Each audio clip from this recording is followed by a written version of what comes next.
So hello, everybody. I'm Chris Kruger, Senior Manager for Content with the Davis Phinney Foundation, and welcome to this month's Living with Parkinson's Meetup. In this monthly series, we bring together a panel of people living with Parkinson's to share how Parkinson's impacts their lives and what they do to live well with Parkinson's. So take it away, Karen. What are we talking about today? Okay. Yeah, so this is a great opportunity to sit with friends and talk about and think about things a little bit differently. So when Chris asked me to lead the topic, for some reason this just came to my mind because it's something I work on. So I think when we hear the word boundaries, instantly, like I think of no, I'm making space for myself, I'm protecting myself. No, I'm setting a limit. And I really started wondering if boundaries really were bigger than that and could be positive.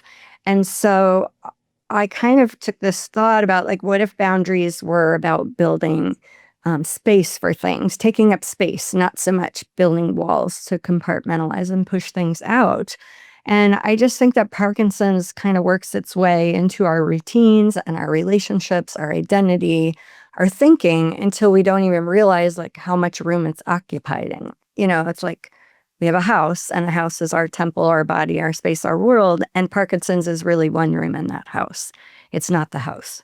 So I just started thinking about the choices that we make, that what we can create space for. And for me, like joy and purpose and rest, paying attention to the people that we love, having hope. It really changed the way I started thinking about my own life. And for a long time, I just kept, we've talked about this before, I kept trying to be the person that I was before Parkinson's. I was like shoving myself back into that life and this old version of myself. And the harder I pushed, the more frustrated I got. And it was like I was trying to shove a square peg in a round hole. And I just kept trying and trying and trying. And so now I'm like, what can I make space for right now in the life that I live? It hasn't made me feel like I'm settling for something, but it's kind of given me a strength and made me feel like I'm creating something in my life. Yeah, it's different, but I can use boundaries for positive as well. And I'm just going to start the conversation with a question, and I want to end the conversation with a question. So my question is, I guess, to the panelists, when you hear this idea of boundaries and think about it as creating space instead of creating limits, how would that be different for you? Does that change the way you think about your life or think about boundaries? And if it does, maybe what's one thing that you would intentionally like to make more space for in your life? And I'll just say there's no right answers. It's more about curiosity, about thinking about new ideas. So that's my topic. It's a great topic, Karen. An awesome topic. It's interesting because I've been in a big transition phase. And I think Parkinson's, you're right, Parkinson's kind of dictates that we need, if we want to stay present and keep living well, we need to learn how to do that and evolve perhaps at a different pace than we would if we didn't have Parkinson's. And a good example is our son has recently got engaged and we're busy planning a wedding, which is very exciting. And it's going to happen quickly. They want a very small family wedding. And I've realized that that's a really important life event for our family and that's a big priority. And I don't want to shortchange that experience. It's joyful, it's good, but it also is a big presence in my everyday thought process in my world. So some other things have had to shift. And I'm trying to learn, and instead of being sad about that, because that takes up space, I'm trying to accept that that's okay, that if I communicate well with the other commitments, people are really gracious and graceful at saying, hey, I get it. You're planning a wedding. It's quick. Maybe we can move that deadline back. Or I can also give myself permission to pull back from something if I need to. But it's a good example of wanting to pivot in a joyful way rather than saying, dang it, how am I going to fit this other thing in and being sad about it? Does that make sense? Does that sound congruent with an answer? Yeah, I think everyone's congruent with this question because it's different for everyone. So I think that's great, Kat. Yeah, I think it's a great topic. I think the topic of boundaries is basically our journey with Parkinson's and what we allow ourselves to become with Parkinson's. When I read it, in my interpretation, I see boundaries as those self-limiting beliefs that we attach first to our diagnosis and comparing ourselves to the person that we used to be. And we cannot do this and we no longer can do that. But what you are bringing up, Karen, is the ability to give ourselves permission to live a different life and to replace those boundaries and those self-limiting beliefs with positive affirmations about how we can live and the space we give ourselves and our care partners in our new chapter of life. And instead of saying we can't, we start to live in the life of from now on I can. But I think that takes a lot of practice. But if you get the balance right, Parkinson's, it could be interpreted as a gift because it gives you time to recalibrate and recenter and look at your life differently. And that's something that I've sort of lived with in the last few years.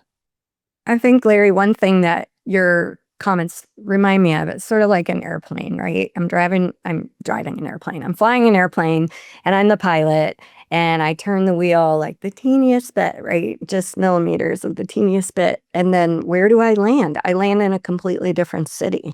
I'm not in Kansas City anymore. I'm like in LA because I turn the wheel like just so slightly. And what if our lives with Parkinson's could look that way because we added something to our life? Like, I don't know. That's just kind of a thought there, but We'd see more of the world unexpectedly. yeah, that's true. That's true. I think that for me, Parkinson's has really been a change. I was diagnosed around the same time that I quit my job as a family physician. So my life was really turned around. So it's hard to know what was what, but it has really been an opportunity to me to change my life in positive ways that I wouldn't have anticipated. As a physician, most of my socialization was with patients and with fellow staff members, people in the office. I didn't really have that many. I had some friends, and with family, but I didn't really have time or the ability or whatever to have a big friend network. But it's changed so much since I've had Parkinson's and I quit my job that I've been able to, through like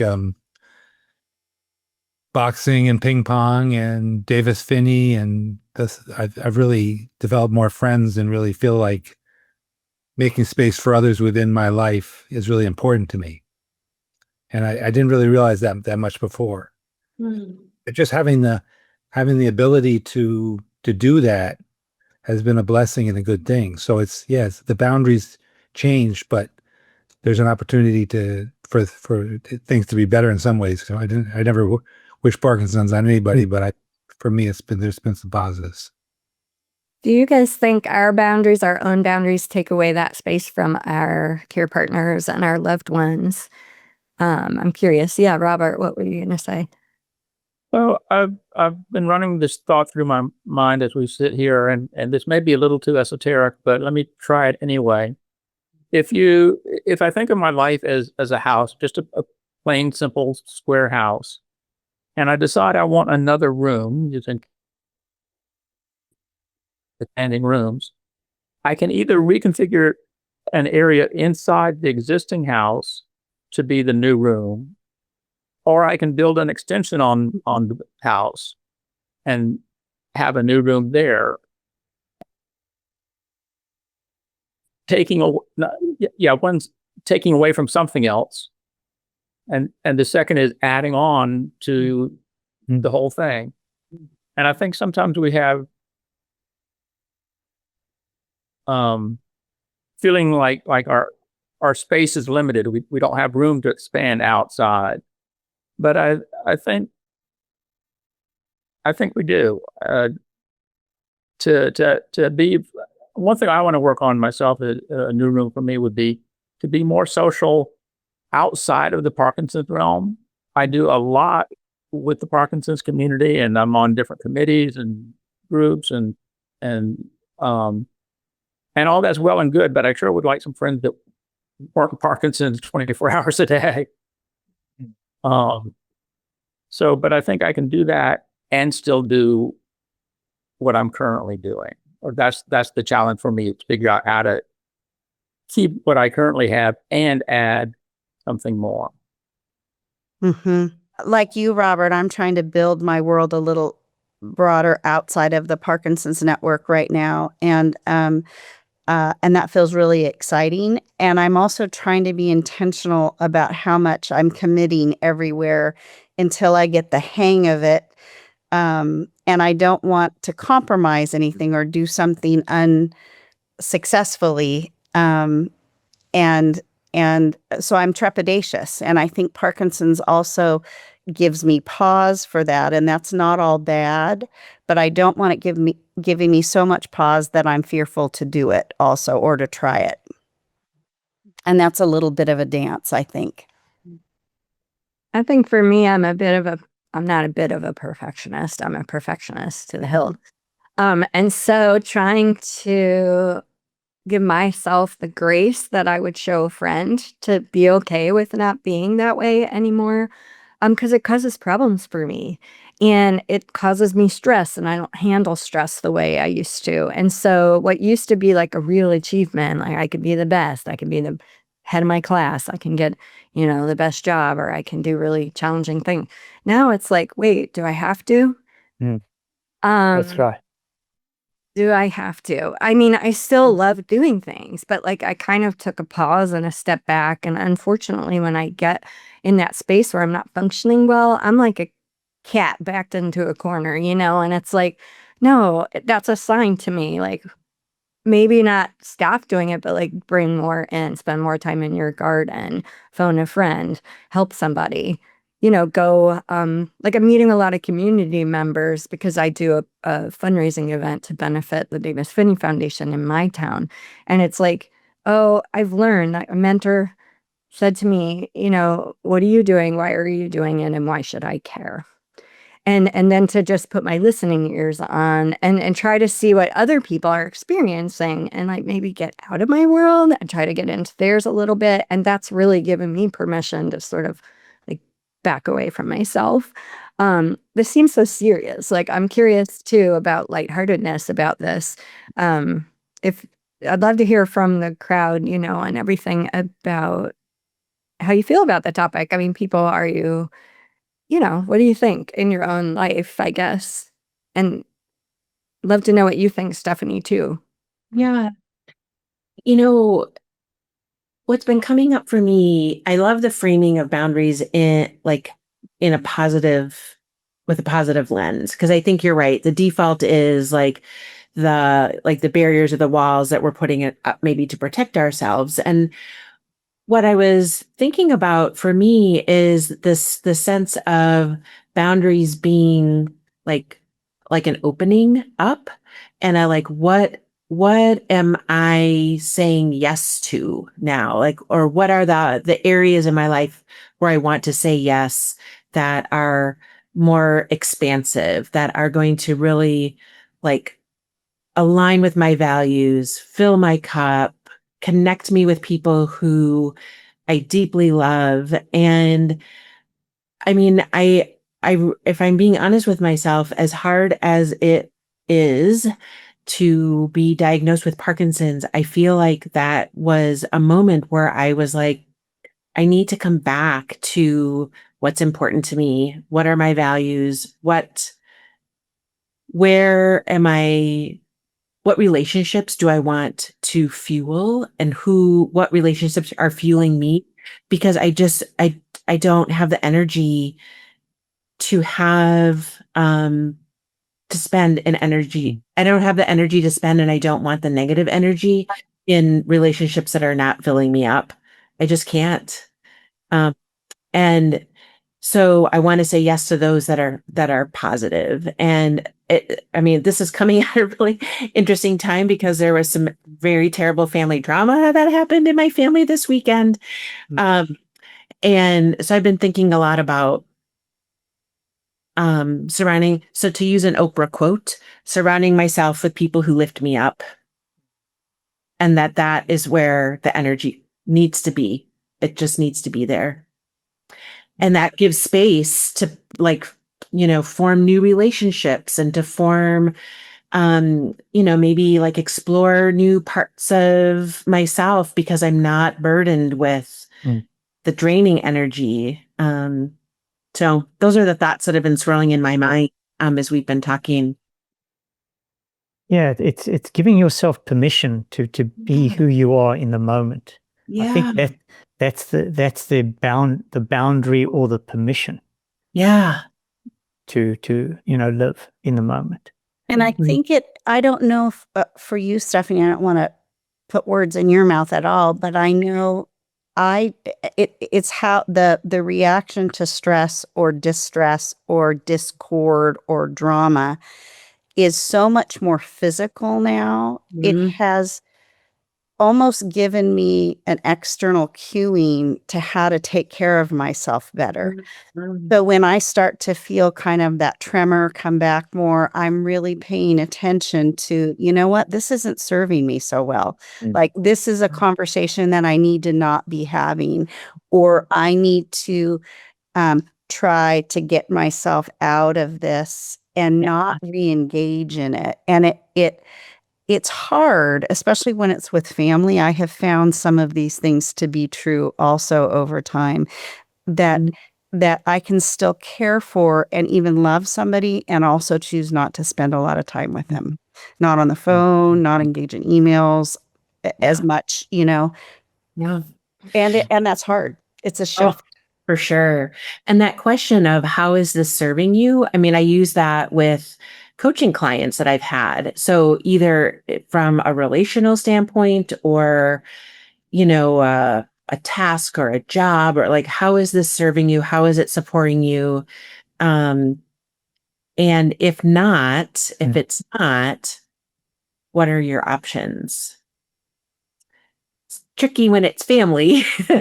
But I think it's also okay to say, so this is what happened. Like I'm taking a break from the family member and giving myself space, sort of like to your sort of point and to our point about space. And that feels like a healthy choice right now. Yeah. I know for me, when I started doing that, it felt very selfish and very unaligned with the old cat, right? That the help everybody, no matter what, drop anything for anybody at any time. And I'm really trying to put my money where my mouth is, how I tell other people or share. Probably not unlike you, Stephanie. I'm guessing in your practice and your coaching, you're helping give those tools to others. And it's hard sometimes to find that ourselves. Yeah. Yeah. When it's suggested, it's, it's sort of like, oh yeah, this is what I tell clients. Yeah. Oopsies. But I really do appreciate this conversation. It's timely. It's timely for me personally. So, and I think that other thread around, how much space does Parkinson's take up in our lives, and wanting to have spaces outside of the Parkinson's world, either through, relationships or friendships or activities, or I think that's important too, because it for me, it has started to feel all consuming. And I'm looking for more space outside of that. Yeah. Like as far as like welcoming something in, I find comedy just really makes me I just get out of my space. Like I'm out of my own way. I just laugh. I forget I'm even dealing with anything. And I was like, well, it's so simple. Like, why don't I just turn it on? Like just do a funny podcast or, watch a stupid show. Like I always feel like I have to be so intellectual about the stuff that I watch on TV. Like maybe I want to just watch Married at First Sight. Maybe I want to just watch like something really dumb, like Love is Blind. Yeah. You know, I mean, why do I take myself so seriously? And like, it's okay to just be goofy or like, I need that. If I just added like 10 minutes more a day of meditation or mindfulness or like anything, that boundary would just fill my cup. Like you were saying, fill your cup earlier, but like it can be something simple, like walking my dog or, my dog's goofy when he gets the zoomies and I know exactly what he's going to do and what's going to make him have the zoomies. Like, why don't I'm bored, I'm overworked, I'm tired. Just take the dude outside and give him his favorite thing. He just gets the zoomies and it makes me laugh.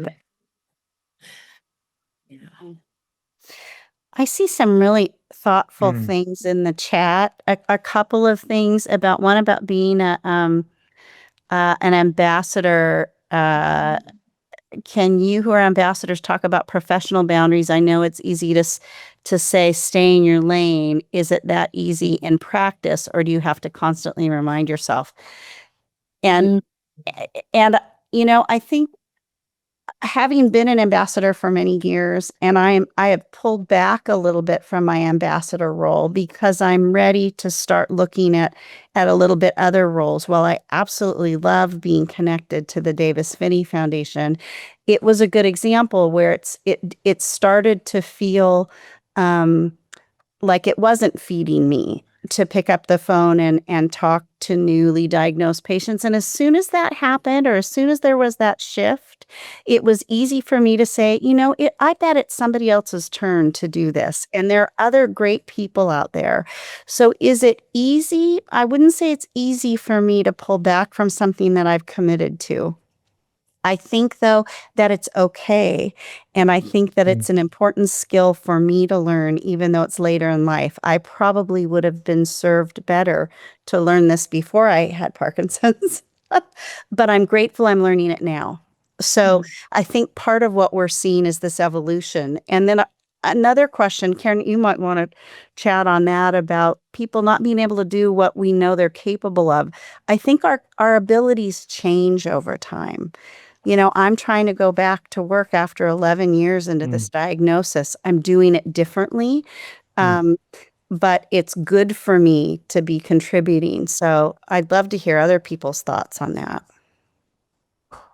Yeah, I've lived this. I was a lawyer at a high pressure job. I know I can't do that, but I can still find valuable work in being an operational manager. And I think that the challenge is finding an employer who can support you in that and understand you in that endeavor. But I do think it's a challenge when it comes to surrounding our lives with people with Parkinson's. We live it 24/7. There's times where you want to step back because I think you need to have a break from it, and being goofy.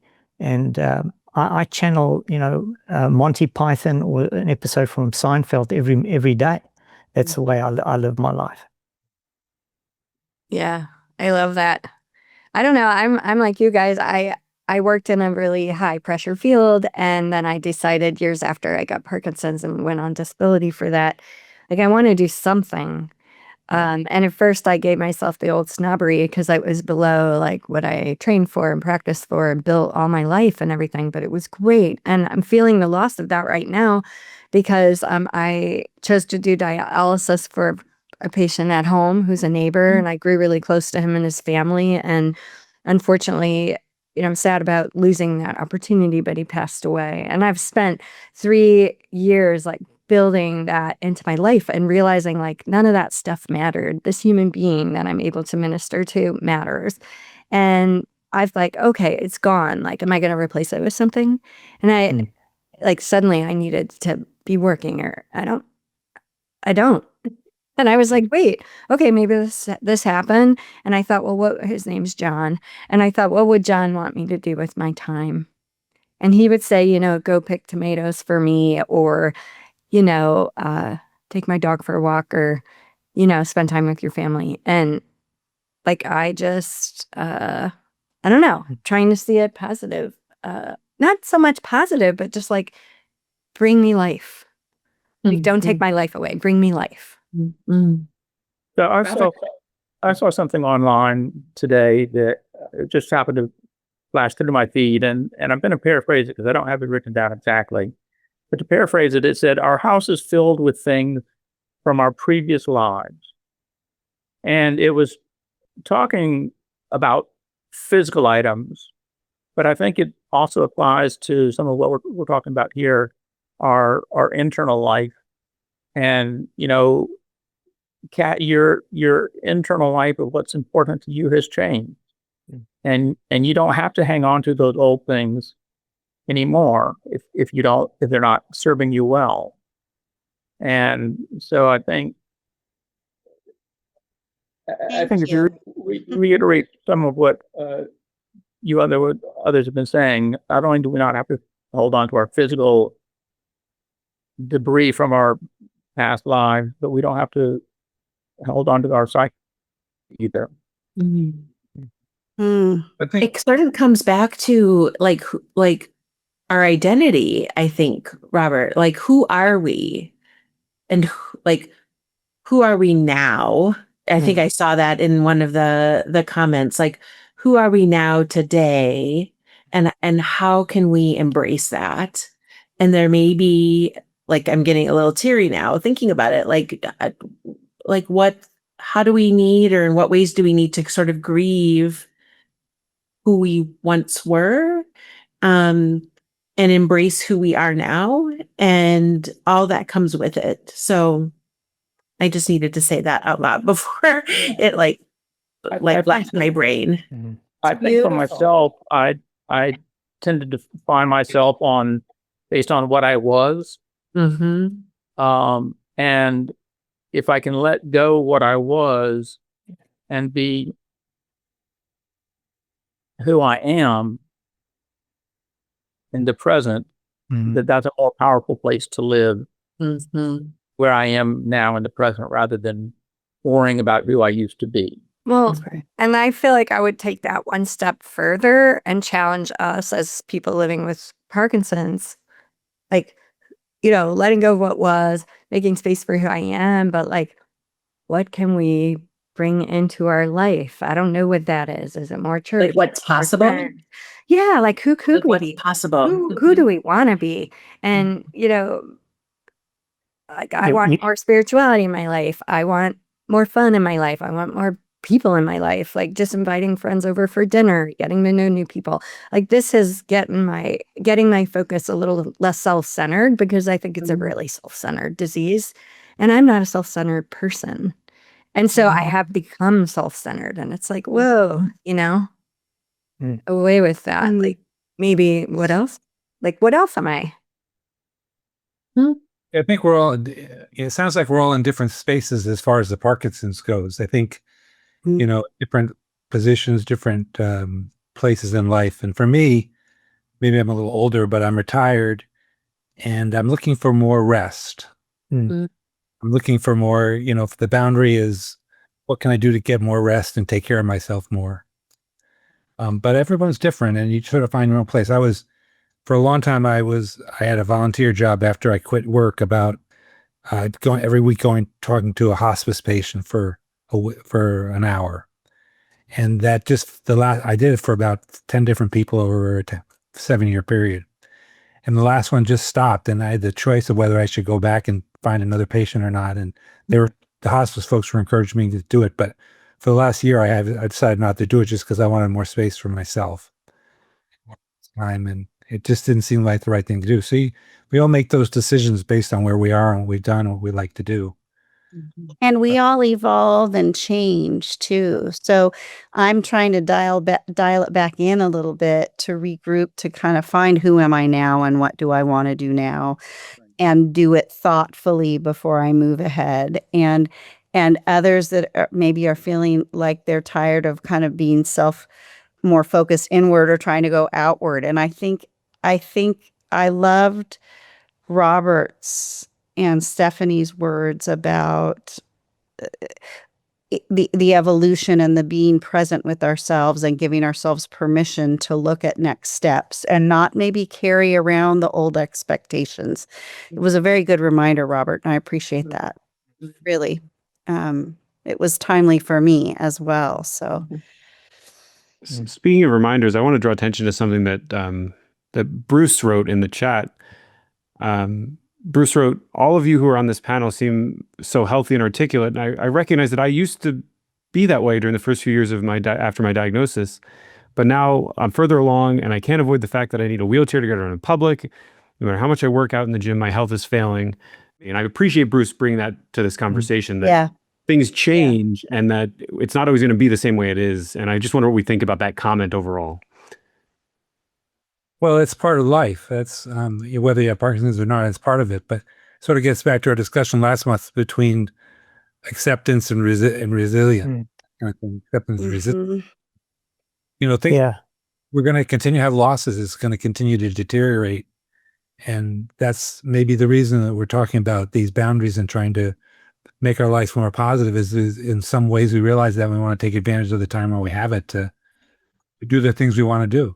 And I think there's a bit of a dance between anticipatory grieving, in other words, spending our time trying to plan and think about how we're going to navigate what's coming next, and the unpredictability of this disease and also of life and aging, right? There's all these things happening at once. And I don't know that we're ever totally ready. I mean, I missed a whole day of the WPC because I was in the hospital. I had overdone it, and those are a lot of self-judging words, right? There I am, shame on me. I did the wrong things, but I also was having a great time and feeling good. And I've done this every 3 years for the last 12 years. But suddenly now I'm not able to do that. And that had a huge impact. And I think, I had it. I've beaten myself up enough now about it. And I think I will do things differently in the future because of that episode. But I didn't know what I was going to be like at 11 and a half years in at the WPC in that moment. And so I could choose to completely withdraw from everything and be embarrassed. Or I could get up the next day and still go knowing that there was going to be some attention around it. So I think we're back to that. That's that resilience, or just like anything, we can stub our toe and break our leg or trip over a dog, or, how are we going to deal with those things as they come?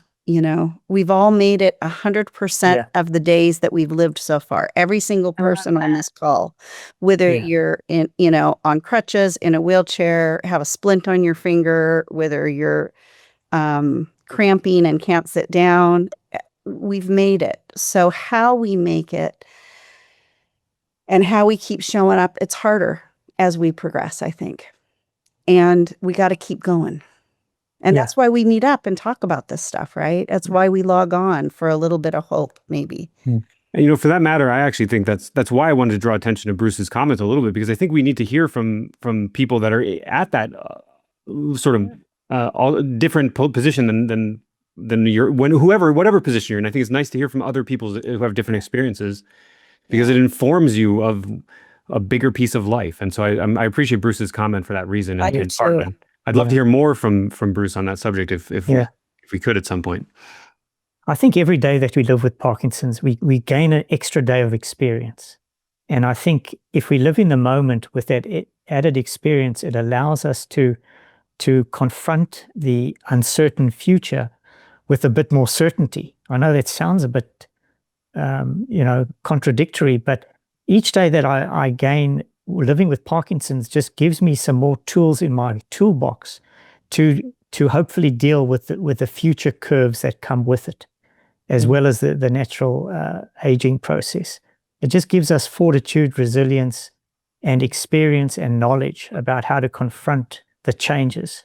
Early on, those changes would throw me into a tailspin, and I'd throw myself into my bed and cover myself with the sheets and wail away for a couple of days. But that's not living, because there are people out there that depend on me, that I engage with, enjoy corresponding with, it gives you the purpose to get out of that bed much sooner. But not every day is golden. We've got to take those good days with the bad days. But I think the experience gets me out the door quicker than it used to in the early years. It's like a muscle, right? The more we flex that resilient muscle or that resilient practice, I hope, I can only hope, because this is the only today that I've lived, right? That those experiences will help prepare me for the next thing. Right. Well, I don't know. You were just saying flexing a muscle. It's like flexing a muscle. And I'm like, wait a minute, flexibility. Like that just reminded me about flexibility. Like I was going to go to the World Parkinson's Congress, Kat, and I had my heart set on it. I wanted to see all my friends. I was going to share a room with a friend. I was just like super excited because I had missed Barcelona and I had been in Japan, and my husband wanted to go on vacation to Mexico. Poor me. But I was like, he wanted to go on vacation to Mexico with friends. And I'm like, can't we do it another time? I've been planning this for years.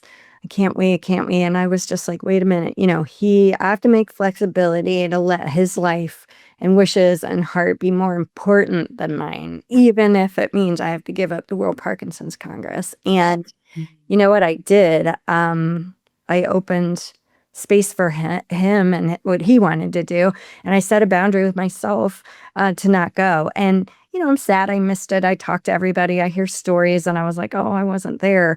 But, I was somewhere, and I was somewhere great. And, I actually had a lot of fun. And I didn't open my computer one time, which is not like me. I did not check my email. I didn't check my phone. We had coffee together every day. We went swimming in the swimming pool and like walked along the beach. And I was like, I don't give myself permission. It's okay.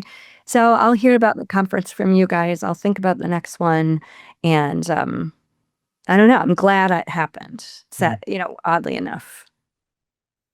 Back to the priorities, right? Are the priorities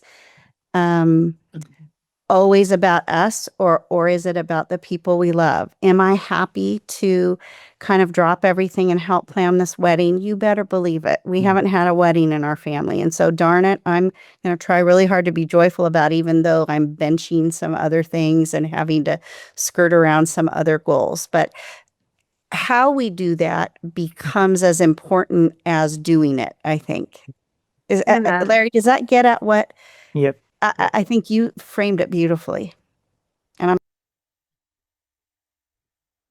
I was going to say about this issue about other people in our life. As I was preparing for this topic and thinking about it, I was like, okay, making space for others is actually a boundary, right? I'm not going to be all about me so much. And this disease isn't going to take that much away from them. And I'm going to make space for that. And I'm like, I came across this thing. It said, come stand with me, but let's make room for both of us. Yeah. I like it. I love that. Like that. Cross stitch that on a pillow, Karen. I'm going to get a tattoo on my Get a tattoo. We should all make t-shirts. I don't have a tattoo. One of the challenges I think we haven't really talked about is the executive function issues with Parkinson's, where you got to make some choices, and the choices are sometimes hard to make. So I think that's one of the reasons you kind of need other people in your life too, because for me, that helps me a lot to have other people help me think about the things I need to choose between sometimes. And, just another layer to this is that executive function component. I don't think we really touched on that too much. yeah, I think that has impacted for me my limitations of executive function have impacted how much I can do at one time, and that has narrowed my focus and what I can do. Does that make sense? Yeah, for me, Repeat that, Kat. I'm sorry. Can you repeat that again? Just the shift in cognitive function has made it difficult for me to to do multiple things at once. So Mm. like me saying, I'm going to focus on the wedding.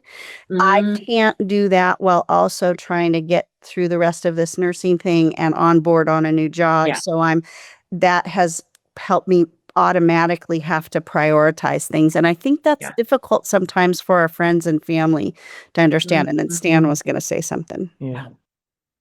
Well, I was just going to say that for me, I definitely noticed a difference in executive functioning where I can't think like I used to. And it's a loss, but on the other hand, I sort of told myself that I don't need to spend time on it as much. Mm. I can spend, like my wife likes to try to figure out why she has hip pain. Was it this activity she did, or was it this activity? And trying to analyze all this stuff that for me, it's not going to make a big difference in terms of boundaries and prioritizing things and trying to have less stress. I think just saying, well, I'm not really as interested in solving those kind of problems like I used to be. And I'm not sure it's giving up on them, but it's in some ways it feels bad, but in most ways it feels good. Like prioritize rest and happiness and less stress. I'm trying to make room for being less self-critical and less hard on myself. My goodness, like I wouldn't talk to a friend the way I talk to myself about certain things. I make mistakes and I hit bumps in the road and I don't always do the right thing. And Sounds very human. I'm human. Yeah. Even you, Karen. Even me? Yeah. Well, my robot. Yeah, especially me. Let's change that. Especially me. Yeah. It's a big topic today. It's huh? a big topic. Gosh, I feel like it's so serious. Like I thought people would joke around a little bit. Yeah. Maybe it isn't funny. Well, it's not a case of whether it's funny or not, but I'm sitting here thinking really hard about the topic because I'm really mulling it over because I think it's great. It's taken us all over the place. But I think, I've got an image in my head that my father-in-law is in hospital at the moment. He's 93 years old. And I go visit him in the mornings and I've been feeding him breakfast. And he's got this huge window that overlooks the highway. And I was staring at it this morning and I'm realizing, that's life outside the window. But what it is, it's the presence of life outside the window. People, cars going by, buses, people getting on with their lives. And it forces you to be in the moment. And that's what I kind of took away today. And I thought that it resonates with this topic about giving us permission to be who we are in the moment. So that's what I was just thinking about. Just wanted to articulate that somewhat as I'm sitting here listening and taking it all in. Yeah. I was going to kind of bring that up because I was like, okay, I want to have this closing reflection on kind of where it brought us. I think it's organically, naturally happening. But I was just going to say, we talked about not really saying no necessarily, asking ourselves what deserves more room in our life. And, Parkinson's is part of that story, but it doesn't get to write the whole story. And so we have choices. We can place our energy, our attention, our relationships. We can even insert hope into a space where we don't feel hopeful, even if it's the tiniest of things. And I think if we were to leave this conversation, maybe we'll think on it after we leave the conversation. I hope we will. But if we leave here thinking a little bit differently about something, not just that to me is like a real self-reflection and a victory. So my final reflection to the community, to the panel is, as you leave this conversation, really actionable step. Like, what is one thing that you're going to intentionally make more space for in your life? And what's one tiny step that you can take this week? I would make space. I'm making space to stop working. I mean, stopping my passion projects at 4:00, cook dinner and do something else. just I'm done. Like, it's okay to say I did enough today. I am enough today, and I've stopped today. So like this week, I'm going to make dinner one night. That's awesome. I guess. I don't know. Anybody else? Baby What's the steps. Carrie. Baby steps. You can Baby always steps. tell them that. One bite at a time. Yeah. Well, I already said that that I want to develop some more friendships outside of Parkinson's, and I really do think that's something that I want to work on. And one positive little step I can do, there's a couple that have asked me for the past several months to let them know when we can all go to dinner together. And I just need to pick up the phone and say, hey, how about next Saturday? Or, whatever. It doesn't matter what I propose. We're going to juggle it and change it, but just start the conversation. Where do you want to go? What night do you want to go on? And I need to do that with more people, because you never know who you're actually going to connect with on a friendship level. So I need to put myself out there in multiple places to see what happens.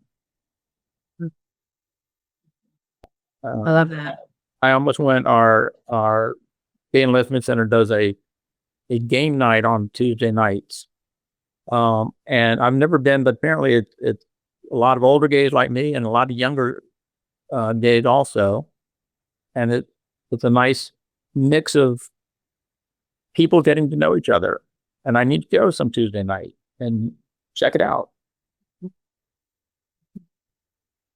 It's funny you say Tuesday is the night that happened, because I actually had an experience where there's something that we stumbled upon the other night. It was an open mic night, and we went out to go get a bite to eat, and it was an open mic night in this bar we went to.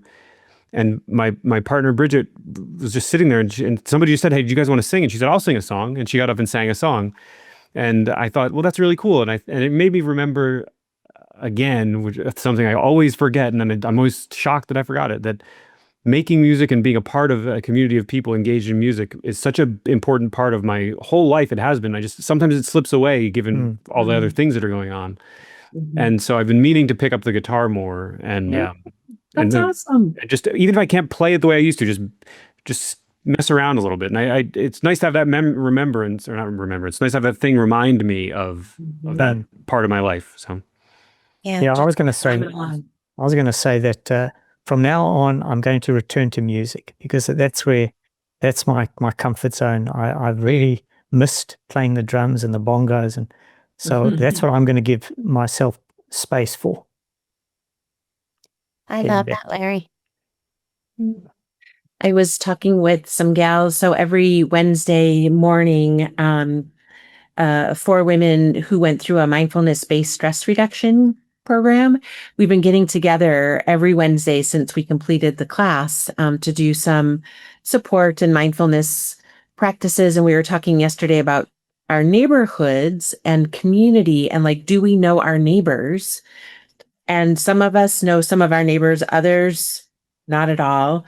But I just moved to a new neighborhood, and so the thought came up again, I just need to make the invite and have some people over and get to know some of the people that I'm living in community with. That is really important to me. And so I'm going to make a commitment to do that and have some people over after all the smoke clears out of Wisconsin from the wildfires. It's terribly smoky, hazy here right now.